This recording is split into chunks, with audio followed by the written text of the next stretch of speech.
Pero medyo mahirap nga lang siya. So why not kontrahin natin sa isang magandang hero which is Diggy. So parang na-negate mo na dito probably yung kanilang final slash and late game. Pansin din natin na lamang sa kanila 7.2.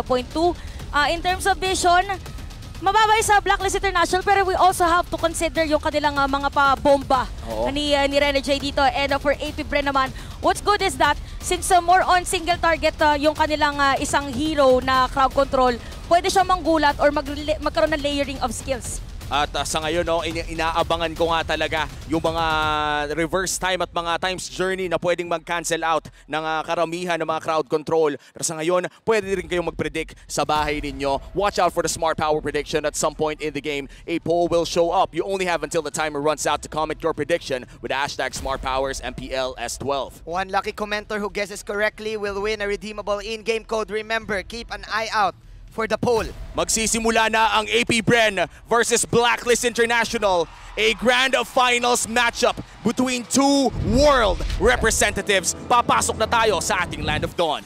Going back, start yung Season 6, ang Diggy pick ay naging menace kay Coach Ducky. Now na Hall of Legends na siya, ito ang pinakita ng Blacklist International na first pick para sa game number 1. At nakakatakot din kasi ito yung black box na tinatawag natin for this squad.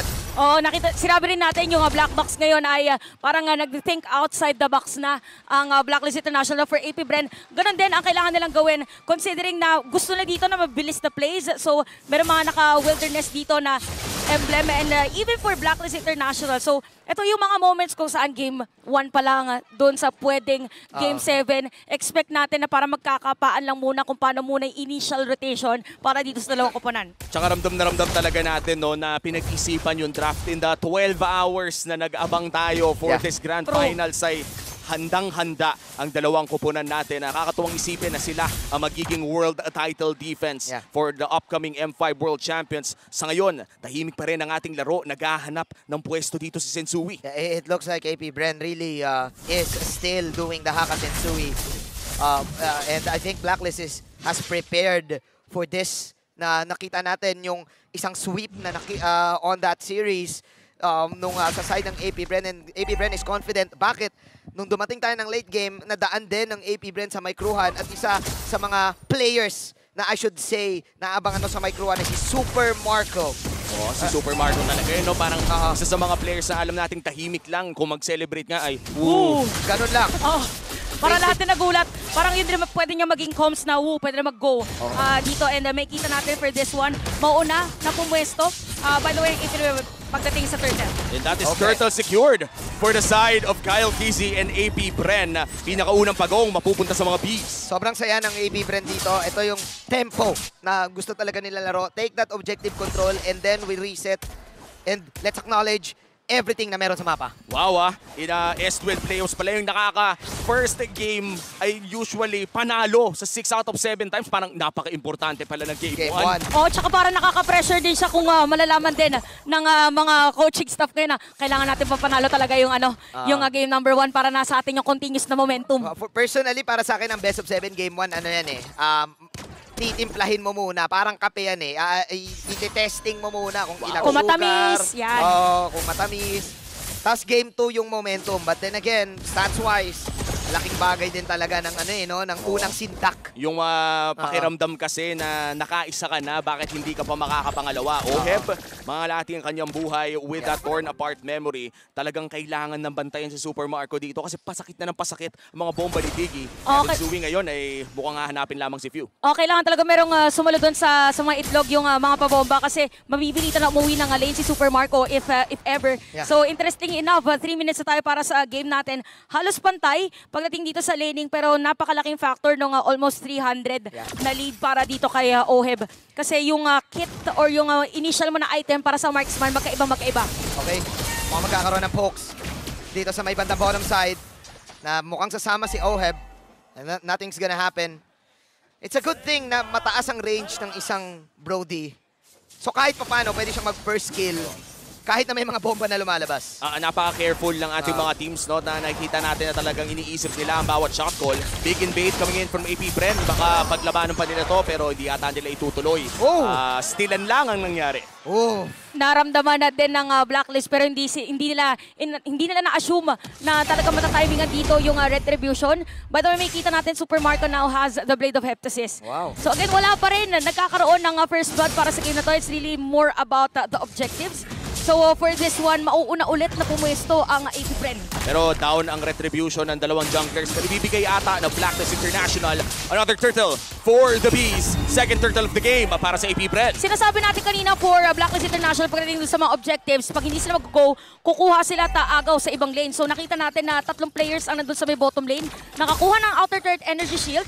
Dito si Oheb, kaya naman 2.9k na ang kanyang gold. So yung mga 300 parang hindi siya ganun kalaki, pero pag marksman talaga malaki factor siya. O yung 320 na yon, crit chance na. Yes. Minsan yung 8% na kumagat, yung pa yung magpapapanalo sa'yo. I think ito yung mini-mention natin kasi na yung Blacklist, even though the team sa kalaban nila ay nakakuha ng mga turtle, compose sila. Kaya ganito lang din yung kalamangan hindi ganun kataas. But let's see, can Bren utilize this? Alright, susubok, sina Kyle pumasok. Pero nako, napakagandang time journey coming out from Ready J. Ang itlog ay iniligtas halos lahat. Pero hindi pala. Dahil may first blood to my life seal meron si Kyle PZ. Pasok si Few with the Ghost Burster's Flicker. Wala na magiging casualty. That's a jungler for a jungler. Napakagandang Netherrealm mula kay Few. Nagka-counter actually nga dalawang Netherrealm natin. So, ang magiging factor dito is kung sino yung may mas late na Netherrealm na magagamit doon sa my teamfight. Kasi more on burst dito for AP Bren. Oy, wait lang. Edward. Final slash. Oh no! Sisetapan daw si Edward pero chill lang daw. As Edward, he knows his capability to escape. Pero ngayon may kita natin yung sinasabi nating layering of skills. At nakaisa si Super Marco. Itlog ang almusal ni Super Marco dito sa bottom side. And for that, gold day na pa natin sabihin at Super Marco yung naging edge kanina ni Oheb sa kanya ay unti-unti niya rin na mahabol dahil meron pa siyang assist at that bottom lane. So 500 ang kanyang, ang lamang dito ni Oheb, meron siyang haastos. Sinasabing crit chance, dalawa na. So that is 8% crit chance. Tapos nag-build na rin ng boots si Kuya Oheb dito. Ang laking bagay talaga niyan. And for the Iritel, yung power spike niya around the mid-game mark of the game ay talagang napakalaki. Kapag natamaan ka ng heavy crossbow na may passive path, nag-crit yun, kalahati ng buhay mo ay wala na. Pero 2v1, dinis may batang itaas. Susubukan niyang i-proc yun dito sa bottom side, but I think this is just folks. As of Laptizi will just defend. Going back to what you guys are saying, yes, I think aware ang AP Bren with that type of situation na merong crit. That's why I think right now, if you are part of the Bees, you need to, it's go time. You utilize your mid-game, kahit pa paano may lamang ka, at kailangan nilang pumersa ngayon. Yung para sa rin is from the Earth Shatter, kaya bigla ang onward para dito kay Owen, if ever na meron makakasalubong, as long as kasama niya rin si Few, para yung haltak naman na kanyang Shadow Stampede ay pwedeng gamitin. Tignan mo ang ginagawa ni Flaptizio, sinasalo lahat ng mga bomba para sa kanyang mga kapatid. At yan talaga, kapag may kalabang kandigi, mas lalo na kung magaling, ay usually meron kang isang taga-clean up duty. Kumbaga yung tagalinis ng bomba. Tagalinis ng mga Bums Bunny, no? Para... Ikaw yung cleaner sa classroom. Cleaners. Yan talaga yan ganun talaga At nasa kamay pa ng walang iba kundi ni Renny J. Kaya ang daming Jabom beats na lumalabas sa map. Cross map muna. Actually, yung ginagawa ng dalawa. So, para ibipilit din dito sa may bottom lane, same goes with the Blacklist International doon sa may top lane. At ibibigay na lang din ng mga XP laners. Hindi ata ibibigay yung dun sa kabila. Sa top. Magkakaroon ng slight advantage dito ang AP Bren. Pero mukhang magbabayad ng buhay si Flaptizi. Kailangan na rin niya ibigay to, men. Mukhang ibibigay niya nga. Binibilisan ata ni Super Marco. Flaptizi with the defense! Sabi natin kanina, parang magbibigayan yung dalawang kupunan natin. Pero ngayon talagang as much as possible, lahat ng mga lanes na pwede mo kapitan ay hindi mo ibibigay. So Flaptizi, meron na siya dito nga Thunderbelt for this game. So that is added slow. And para naman dito kay Edward, inuna niya yung Dominance Eye. So same pattern for our XP laners na sila yung mauuna or isa sa mga initiators for both teams. Sensui, meron pa namang Mortal Coil. Hindi siya madedelikado doon. Pero sa ngayon, mukhang Lord ay nandyan na rin. This is the first Lord of the game. May lamang sa pwesto ang Blacklist pero naghahanap ang AP Bren ang pwedeng i-engage. Napakalaking bagay ng counter final slash dito. I think maghihintayan ngayon sila ng time journey. And Blacklist International, what they're doing is just Oh, no! in the top lane. Saktong-sakto yung torn apart memory, and this is a good timing actually para dito sa AP Bren na pumunta at diretsohin tong Lord. Pero side ng Blacklist, pwedeng dumiretso dahil merong Mortal Coil si Sensui para hindi siya crowd control if ever for this Lord's in. Oh my! Okay, Violence na nilabas doon, but Renny J makakapag-counter. Pero ang ganda ng Netherrealm na meron si Mr. View. Sabay, eto na yung mga suplex na ginagawa ni Ogwen. Tumakbo ngayon ang kumunan ng Blacklist International. Can AP Bren go for the Lord? Yes, they can. First Lord of the game, mapupunta sa kamay ng AP Bren. Perfect objective score para sa kanila. And with this Lord, pwede silang sumira dito ng Torres sa may middle lane, pero nandito rin naman si Edward para dumepensa. Again, yung layering of skills ang nagiging edge ngayon ng AP Bren dahil the moment na nakita nila dito na nag-times journey, hinantay muna nila bago nila gamitin dito yung iba pang mga skills at ibibigay na nga rin din yung middle lane. Magiging mas madali dito para silipin yung purple buff ni Sensui. Tignan mo naman yung damage dealt ni Super Marco. Yung Yeah. power spike ng early game Brody na maagang nakapag-heptasis. Yeah. Sure akong naramdaman mo na yun. Makati yan gumuguhit.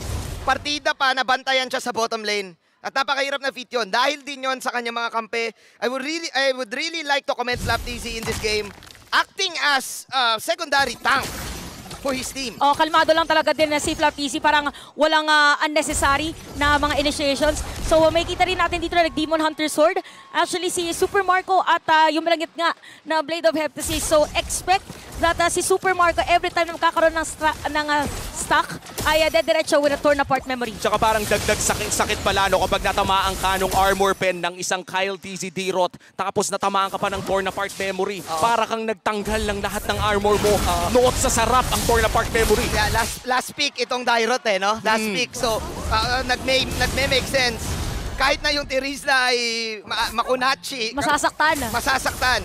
Oh, kita natin na even for Edward nga, usually di ba nakikita natin siya pagka Terizla papasok anytime. Pero dahil aware din siya dito sa threat ng AP Bren, wag na lang muna, kaya na rin lumobo at 5.6k gold lead dito ang lamang ng AP Bren. So same muna na strategy na sinasabi natin pagdating dito sa MPL Philippines, tiis, pogi, hanggang makahabol dun sa farm. Very safe nga ang naging laruan ng Blacklist International mula early game pa lang. Pero isang retry lang kasi in a late game Lord. Isang magandang steal, isang magandang team fight ang kailangan na lang talagang gawin dito ng Blacklist. As you said, Chantel, ay tiis pogi. Antayin natin yung chance nating makasteal ng objective o magkamali ang AP Bren. Ang tanong na lang ay, magkakamali ba ang AP Bren? Ang napakahirap sagutin kasi it's really up to the composure of AP Bren. Meron bang tilt factor, meron bang asim factor? But I guess, given this game, all throughout 12 minutes, it's AP Bren in the lead. Keeping this game na sila lagi ang nagdidikta kung kailan ng laban. I should say, for Blacklist International, dito sila malakas. Pag umabot na ng 12 minutes at nagsama-sama. Oh, tsaka kung mapansin natin, yung ganitong movement din kasi since meron kang vision with the bombs, para magiging mas madali dito yung area for them to farm. So, parang nung nagsasalita si Ranjay kanina, iniisip ko kung paano nga ba ang way of error for AP Bren considering na ganito yung labang. So, pwedeng magkaroon ng force play. Medyo mahirap nga lang mag-long lane kay Edward kasi kailangan din siya sa teamfight kasi hindi hard tank si Renny J. Kailangan na nila dito mag-focus. Okay, Violence Dash na pagkulat nilabas doon. Tournament memory nandito na din. Kyle TZ. Fake lang muna ang bawat kupunan na to. 15k on the Lord. Blacklist International, they will back off and they will disengage. Ibibigay nila itong Lord na libre sa AP Bren. Luminous Lord secured para sa AP Bren. Lahat ng objectives, lahat ng tore, tuloy-tuloy ang objective takes para sa AP Bren. Grabe din yung disiplina dito ng AP Bren kasi hindi din nila pinilit. So parang sinuwag lang nila dito yung mag-a-attempt from Blacklist International. At isang item na lang dito ang inaantay ni Super Marco para mabuo. Actually, kakabuo niya lang bago pa natin makompleto ang ating sentence. So meron na rin si Halbert. Yeah. So imagine, sabi natin, meron ka ng armor pen with this Diroth. Tapos magpatong-patong pa yung mga skills. Medyo mahirap for Blacklist na dumepensa. Ang ganda din ang wave control nila. That's one inhibitor turret down. Mid lane naman ata ang kanilang gusto. Babagsak na rin ang mid lane. Top lane ang huling punterya para sa AP Bren. Pero mukhang teamfight ata ang kanilang hinahanap. They will try to go for the push. Pero kung ikaw ang AP Bren, Siguro ang call mo, okay na yon kasi nakuha mo yung mid, nakuha mo rin yung bottom side. Unang Lord pa lang ba? Oh, Pangalawa na, boss. Pangalawa na pala. Luminous na yun eh. Lagi kasi sa AP pre napupunta eh. Pangalawang Lord na, tapos 5 kills pa lang para sa game natin. Sabi pa naman din naman Jin kanina, gusto mo bakbakan agad. Wala. Pero ito, objective taking muna. Oh! Yun ay tunay na bakbakan. Nag-time journey na din. Pero mas maganda pa rin yung Violent Dash. Pero nagkalabasan na rin ng Nether Realm. Nandun pa rin Super Marco na pumabanat sa manang Kenny. At pumabanat ang mga kuryente.